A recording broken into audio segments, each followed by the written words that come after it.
Cela fait maintenant plusieurs heures que cet avion a décollé de l'aéroport de Londres.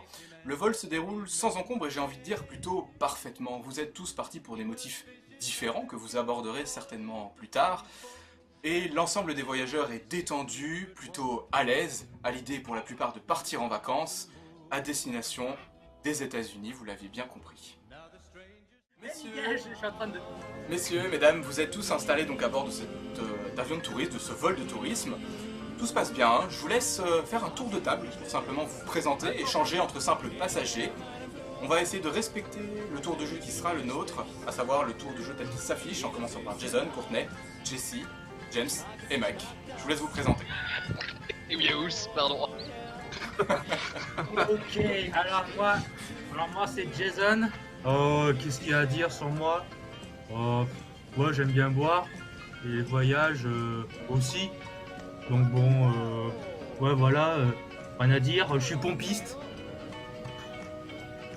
Ouais voilà, je vais aux États-Unis et puis voilà quoi. Merci Jesse. Courtney, je te laisse te présenter. Bonjour, moi je suis Courtney et je suis pom-pom girl et en fait j'ai toujours voulu visiter les États-Unis et du coup je suis trop content d'y aller et ça va être génial, on va s'éclater et voilà. Merci Courtney, merci beaucoup. Jesse. En ce qui me concerne, je suis capitaine de police et je rejoins disons l'avion pour aller voir un petit peu ce qui se fait au niveau des autres polices à côté. Je suis dans un vol touristique là, mais mes raisons à moi sont professionnelles. Très bien. Caporal James. Oui, moi ça fait 6 ans que je suis dans l'armée, donc l'armée britannique.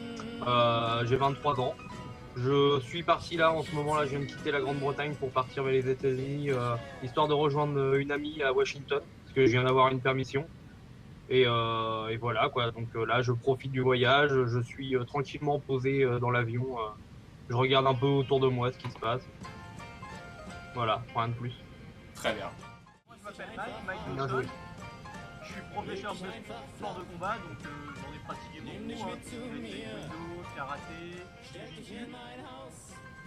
Et là j'étais à Londres où j'ai enseigné durant plusieurs années. Là mon but ça va être d'arriver en Amérique et de pouvoir monter mon propre dojo. Très bien. Le pilote, après donc quelques heures de vol, finit par prendre la parole au micro de l'avion. Et vous l'entendez alors avec une voix très cordiale, très courtoise. Mesdames et messieurs, suite à des perturbations inhérentes à notre volonté, nous allons être contraints de modifier légèrement notre trajectoire initiale. Nous atterrirons donc à l'aéroport John Fitzgerald Kennedy. À l'instar de l'aéroport initialement prévu, ne vous inquiétez pas, nous prions nous excuser pour cette perturbation et nous souhaitons de passer un agréable fin de vol. Je vais demander à ceux qui ont une nature curieuse, vous n'êtes pas obligés de tous le faire, cela dit, ceux qui le souhaitent peuvent scruter ce qui se passe à l'intérieur de l'avion, et ce à travers un premier test, un premier jet qui sera un test de perception s'il vous plaît. Uniquement ceux qui souhaitent agir, les autres si vous souhaitez pioncer, si vous souhaitez bouffer votre sandwich, je vous laisse faire. Moi étant super excité et là du coup je vais faire pareil. Bah, moi étant militaire et enfin je suis habitué aux situations un peu, je suis toujours un peu sur le qui-vive, même en avion, on sait jamais. J'ai réussi. Donc Courtney l'a fait, tu as réussi, James je te laisse faire Ah tes non, leçons. merde. J'étais chier. Ouais non, je me suis trompé de commande. Voilà. Ah j'étais en train de regarder, attends. Je vois rien les gars, je vois rien. Tout le monde Je vois rien, je vois rien. Mais Tu fais pourquoi combien, parce que j'ai ma carena là-dedans? James, Oui. tu as réussi ton jet? Ouais c'est bon ouais. Un 8, ok. J'ai fait 8, non, en fait, je me suis planté, j'ai fait slash roll sans. un 8. Pas de soucis. Vous êtes donc les deux seuls à avoir testé, hein, je crois. Alors moi je veux juste l'ajouter, aussi parce que Et James. Ok, je vous laisse faire ceux qui le moi souhaitent encore. Jason je veux juste le lancer parce que bon je suis pas serein, je vais dans un pays que je connais pas et bon j'ai ma petite gnôle à côté de moi où j'arrête pas frénétiquement de boire d'égorger parce que je suis pas bien et bon des fois je tourne la tête. Par contre, il y a un problème là, on fait tout de suite. Ils sont pipés les dés là, c'est Très pas bien, possible. ça me va. Oui. Personne n'a échoué par le fait. Non. Il n'y a pas eu d'échec. Aucun. Non, Qui n'a pas fait de test? Jesse, je ne crois pas t'avoir vu tester. Si. Si, c'est Mike qui a pas fait de C'est test. Mike. Donc Mike, Mike, je te demande Mike, juste il s'en fout. de couper le son, Mike, il ou dort. alors c'est vrai que t'as pas d'écouteurs, mais de, en tout cas retirer la possibilité de nous entendre, s'il te plaît. Je te ferai signe pour remettre. C'est bon, j'ai plus de son. Super, merci à toi. Donc les autres, vous prenez le temps effectivement avant d'amorcer votre atterrissage de vous tourner, de regarder un petit peu ce qui se passe autour de vous et avec un petit peu plus d'attention, vous remarquez une certaine agitation du côté du fond de l'avion, au niveau plus précisément des rideaux que vous voyez au fond. Il y a une hôtesse qui est tremblante, qui est assise, qui semble être fébrile, qui semble monter des signes de maladie, de faiblesse. En tout cas, elle ne va pas bien du tout. Et d'autres hôtesses sont en train de s'attrouper en fait autour de cette hôtesse-là et de s'occuper d'elle. C'est un simple élément de détail, qui pourtant retient votre attention.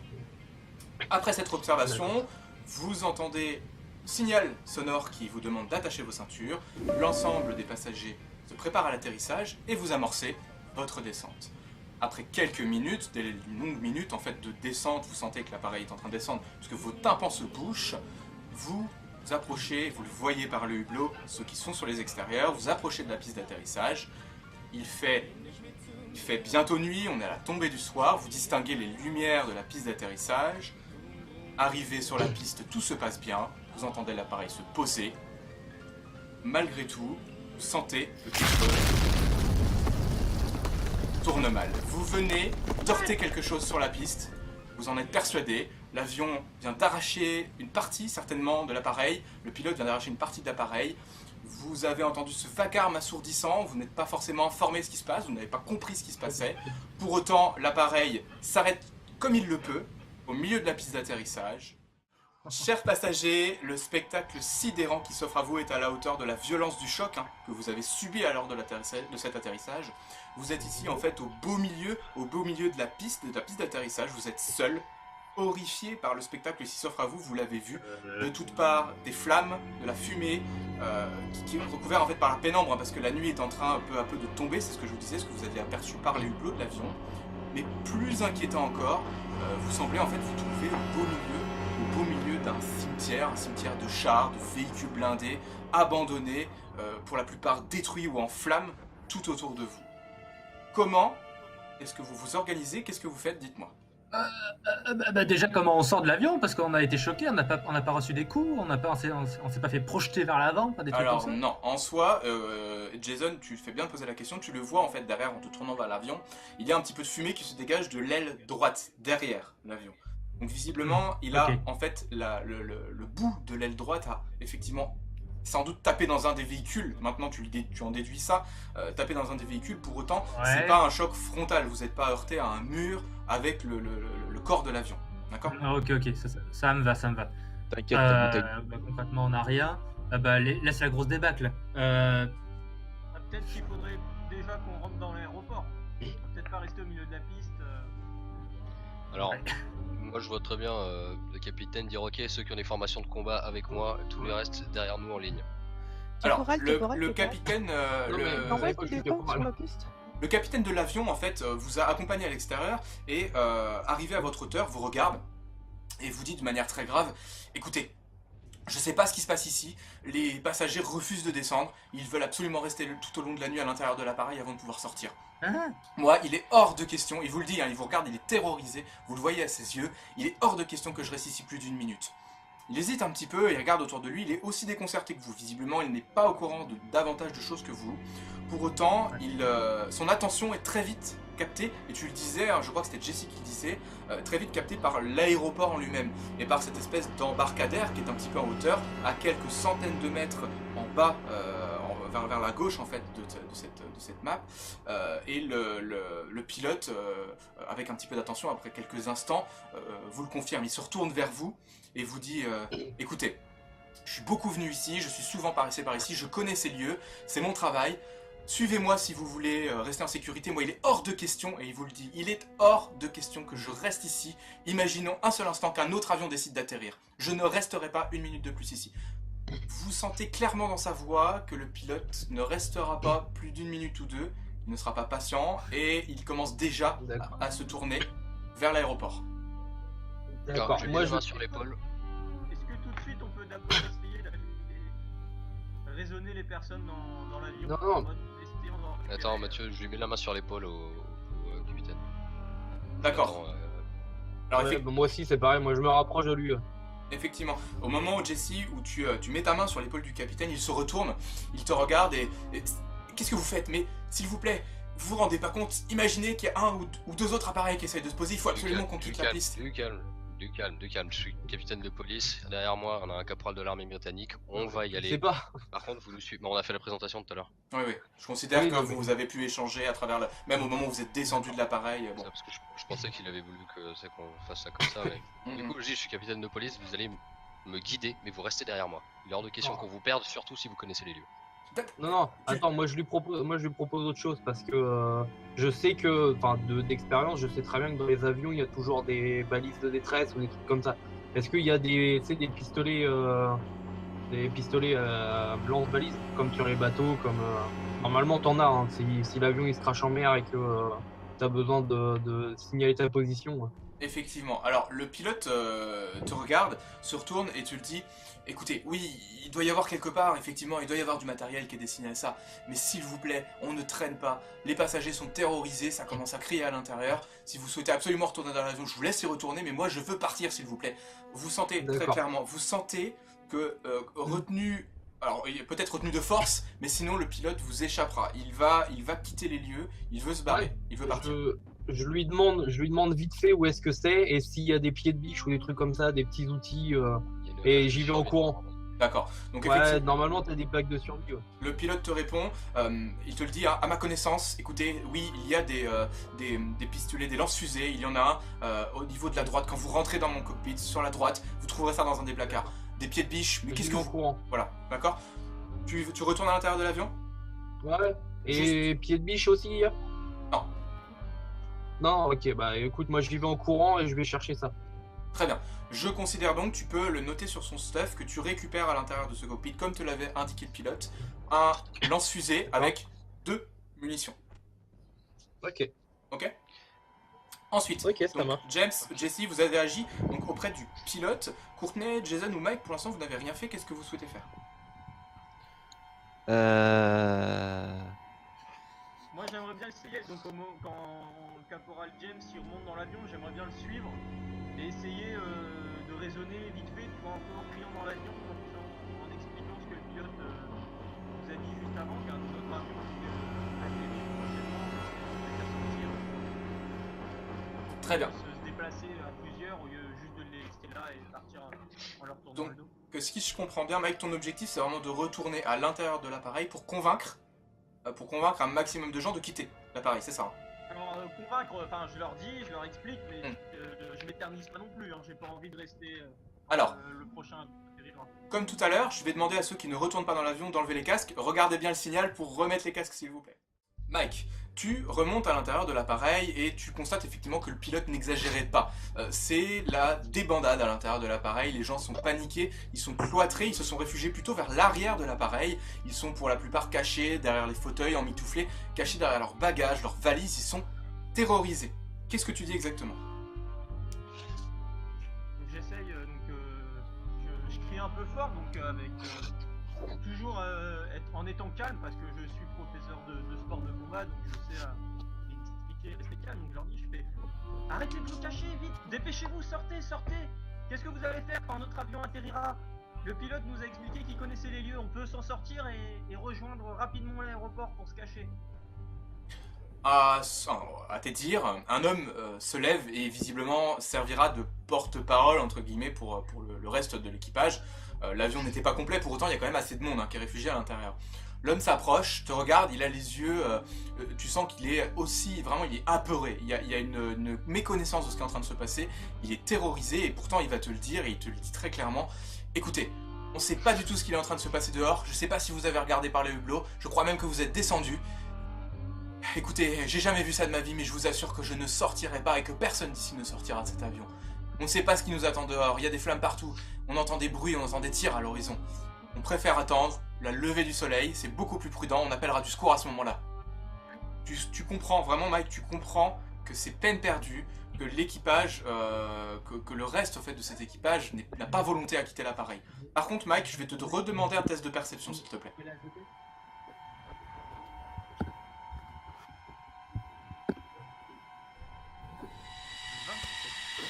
Je crois que c'est réussi pour toi. 40. Ouais, super, très bien.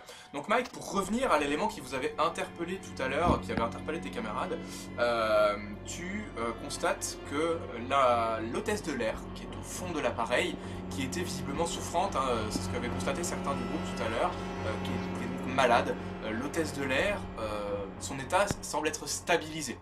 Son état n'a pas empiré, elle est assise, elle est en train d'être soignée, en tout cas, il y a des personnes qui gravitent autour d'elle, qui s'occupent d'elle, mais c'est un point de vigilance, c'est un point qui attire ton attention malgré tout quand tu passes dans cet appareil, et qui t'intrigue, qui t'interroge.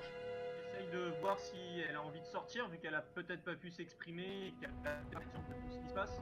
Alors, à ton approche, effectivement, tu l'interpelles, elle te regarde avec un regard plus ou moins, alors malgré la fatigue, malgré la peur, avec un regard avec un certain remerciement, un regard de remerciement, elle te dit, écoutez, c'est gentil, vous savez, on s'occupe bien de moi ici. Je vous assure, on va attendre la nuit et on sortira et on saura quoi faire.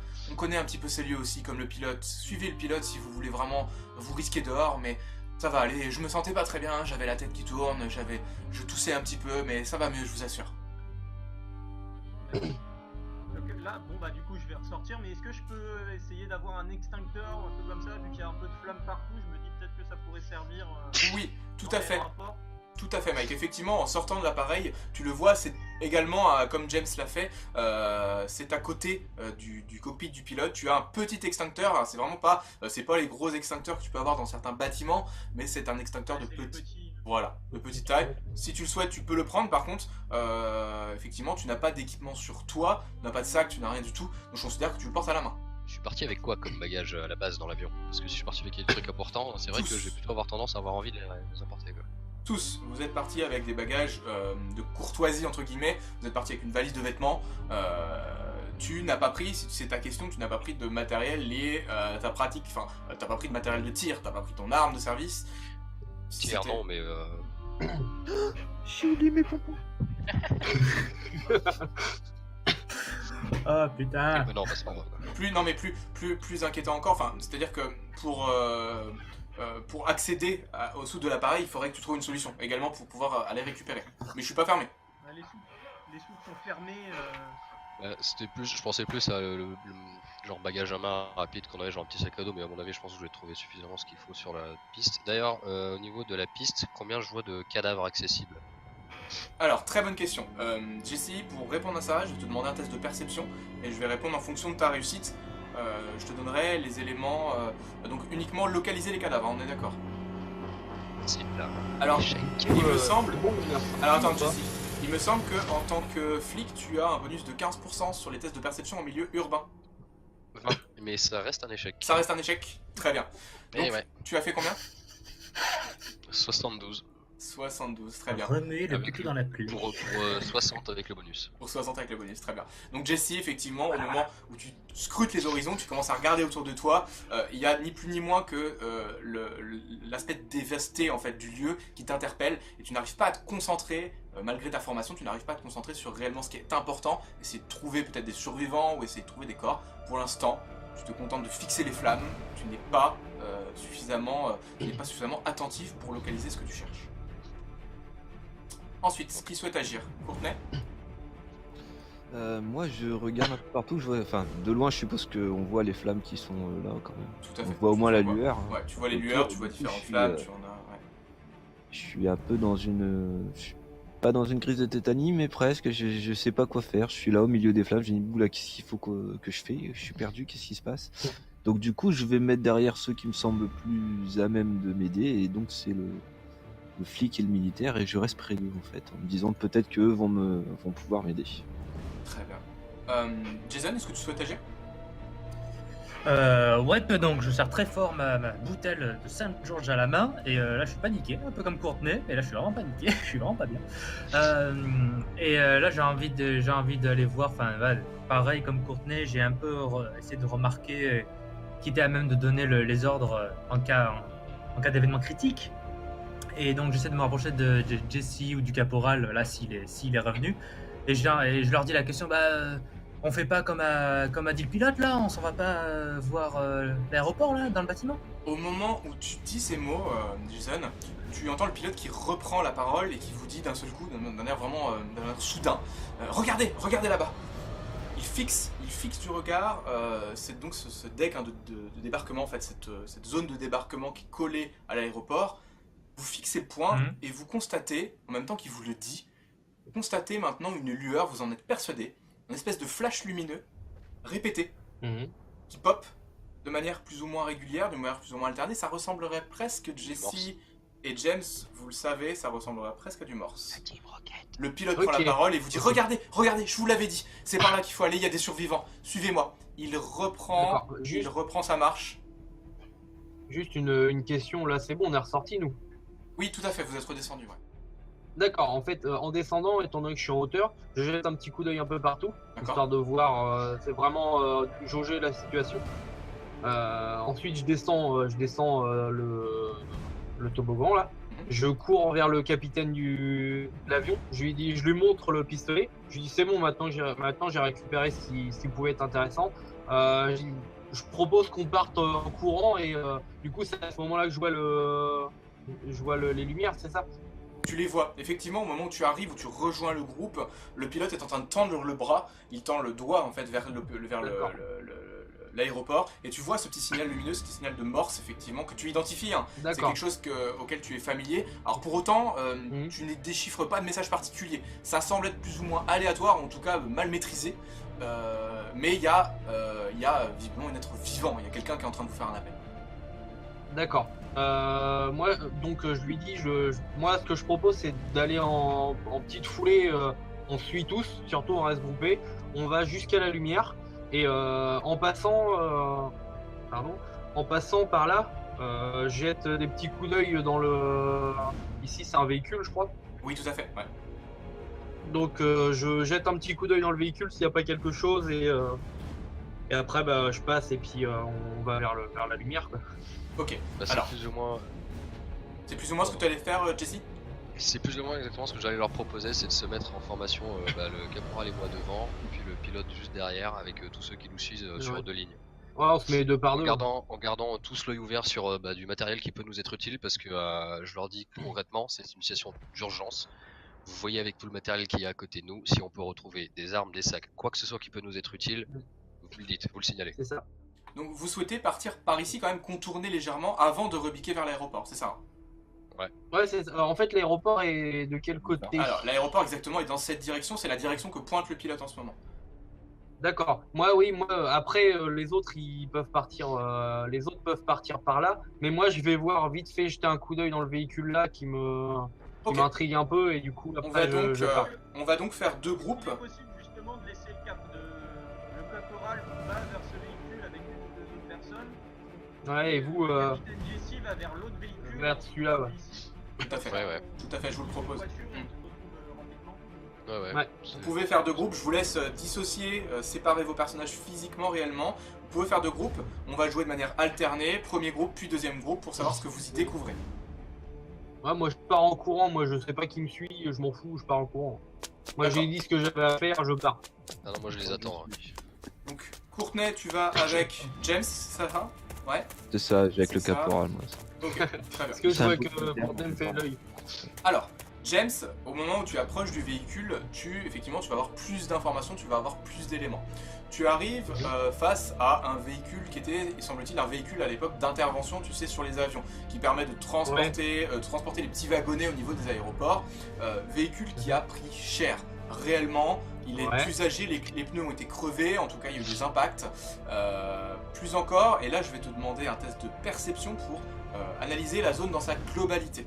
Test de perception, je te donne en soi un bonus de 10, je vais t'expliquer pourquoi, tout simplement puisque vous êtes deux, et en soi j'ai du mal à voir comment vous pourriez passer à côté de cet élément, mais je te laisse faire ton test quand même. D'accord. Attends, en perception j'ai 45, ah ouais, ça fait 55. Ok, je vois pas. Tu n'as pas vu? Tu t'as fait combien? Il a fait 68. D'accord. Est-ce que Courtenay, tu souhaites tenter également d'observer, de regarder un petit peu ce qui se passe pour renforcer l'analyse Ouais. de James? Allez, je lance. J'ai 40 en l'analyse, elle a été perception. rapide, quoi. 82. Très bien. Ouais, bravo, bravo. Je ne regarde que le beau militaire qui est devant moi. Par le J'ai fait. dans les Après yeux. Exactement. Après toutes les réussites. Ton regard est donc captivé par ce beau militaire qui marche, qui court même Voilà. devant toi. Tu ne vois pas davantage que lui d'ailleurs. Je ne vous donne pas Ralenti.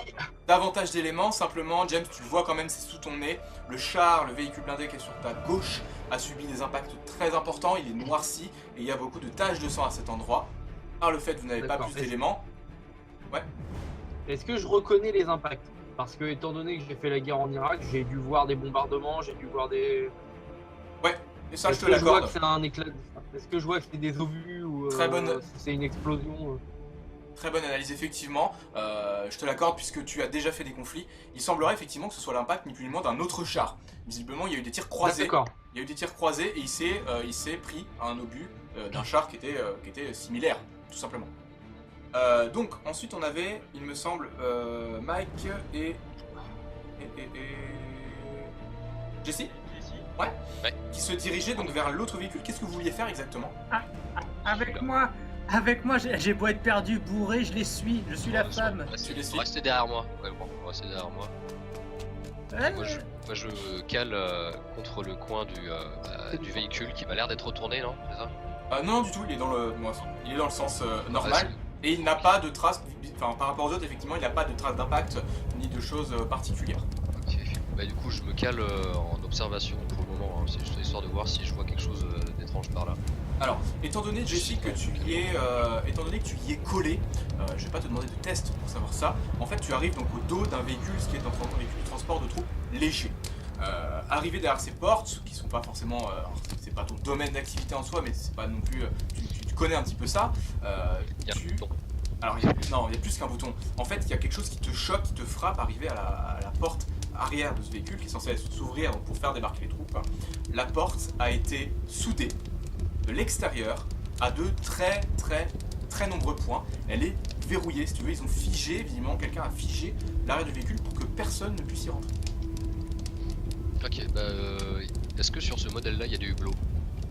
Tu as des... Alors, pour parler de hublot, non, tu as des vitres à l'avant du véhicule au niveau conducteur et passager. Ok, bah, je vais jeter un coup d'œil sur les vitres. Donc je te laisse déplacer ton personnage également. Tu arrives sur le côté. Première je fais chose... ça en mode Sioux quand même. Je m'accroupis au niveau du capot et puis je lève la tête. D'accord.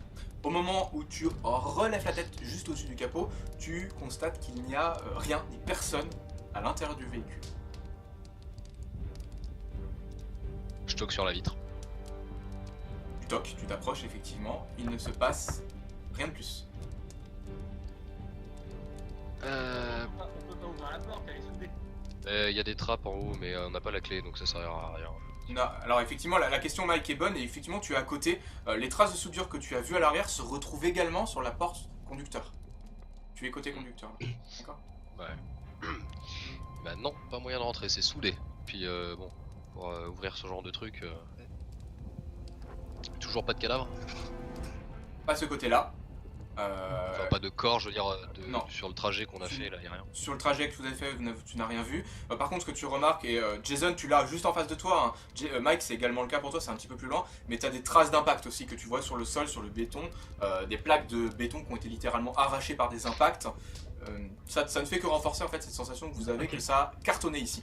Il y a eu beaucoup de grabuge. Et un petit peu plus loin, vous avez également un véhicule, un ancien véhicule, un camion, une sorte de camion citerne qui est en flammes, qui dégage une fumée colossale juste au-dessus de vous. Il est à peu près à 15-20 mètres plus bas. Là, je passe en discussion avec la Captain Jessie et là, je lui dis, dernière complètement bourrée, mais comment vous avez pas pu entendre parler de ça? C'est n'importe quoi ici. Pourquoi vous avez pas entendu parler de ça? Même nous, même les citoyens, pourquoi on n'a pas entendu parler de ça aux informations? Pourquoi? À mon avis, s'il y a une couille aussi grosse que ça, c'est que les réseaux d'information sont en HS. Donc ça m'étonne pas. Bon, ok. Alors, au fait, au niveau du bruit, là on a juste les flammes qui montent dans le ciel et qui Non. crament tout là. Non, c'est une bonne question, Jason. Non. Cette ambiance générale que vous avez autour de vous, alors elle est lointaine, mais vous entendez, si vous tendez l'oreille, vous entendez de nombreuses explosions, des grondements sourds. C'est très lointain.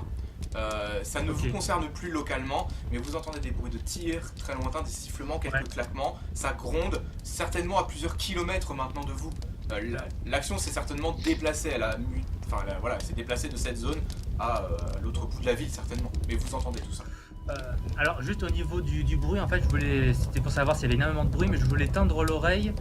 Bon, qui dit guerre dit blessé, et je veux entendre si j'entends pas des râles ou des gens en train de gémir dans les coins pour éventuellement tomber sur un soldat avec un fusil. Il y en a deux qui ont l'air pas bien là. Avec une bouteille d'alcool. Au cas où. Avec une bouteille d'alcool. Alors, je l'ai pas précisé, mais parce que vous n'avez pas besoin au début de la partie, mais mon autre passion que l'alcoolisme, c'est la chasse. Et donc, oui, je sais manier un fusil. Ouais, Et donc, de toute façon, clairement, en fait, et deuxio, je m'écarte mais grandement des véhicules parce que j'ai peur qu'ils me pètent à un moment ou à un autre à la gueule. J'ai beau être D'accord. pompiste, je suis pas très fin, et donc je vois ça- m'écarte. quand je te vois faire ça, je te redis de venir te remettre immédiatement à couvert. C'est rester vent du cul dans la plaine, comme on dit, c'est le meilleur moyen de se faire tirer dessus. Ok, bah, je me rapproche de la Jessie en même temps en essayant de tendre l'oreille et d'envoyer des coups d'œil pour aller voir des corps, Alors. enfin n'importe quoi. Jason, au même titre Pour avoir une arme. que tous ceux qui ont déjà essayé d'analyser la situation, je vais te demander un test de perception. Tu es actuellement alcoolisé ou pas? Tu l'as précisé? Ben alors, si l'alcool a fait longtemps, oui, parce que je t'ai dit que quand dans l'avion, frénétiquement, je buvais des petites gorgées parce que j'étais pas bien et parce que j'allais arriver dans un pays nouveau. Et donc je buvais frénétiquement. Donc tu as bu frénétiquement, par conséquence ta perception est altérée. Tu ne me contredis pas quand je dis ça, je pense. Donc tu travailles dans le secteur Non, médical. je ne comprenais pas du tout, c'est pour Non, moi. tout va bien. Donc je vais t'imposer un malus de 10 sur ton test de perception. À toi de jouer, Jason. Ouais, mais j'ai nez d'expert qui a un bonus de perception. L'alcool. Yes, ça commence à marchander. Ah bah oui, c'est Ouais, vrai. bon, Sinon, si, d'accord. Non, sur sa fiche, c'est marqué bonus de 20% sur les jets de perception impliquant la présence d'autres êtres vivants. Ok. Ouais, donc il a Donc, plus 20 et moins. Moins 10, Ah, ouais, moins 10, plus 15. Allez. Enfin, plus 20, c'est ça? Donc, plus. En fait, si on revient, c'est juste un bonus de 10 en fait. Un bonus de 10. Allez, je te l'accorde. Bien. Allez, 70 ou moins. Voilà. Je la sens la poudre, je la sens.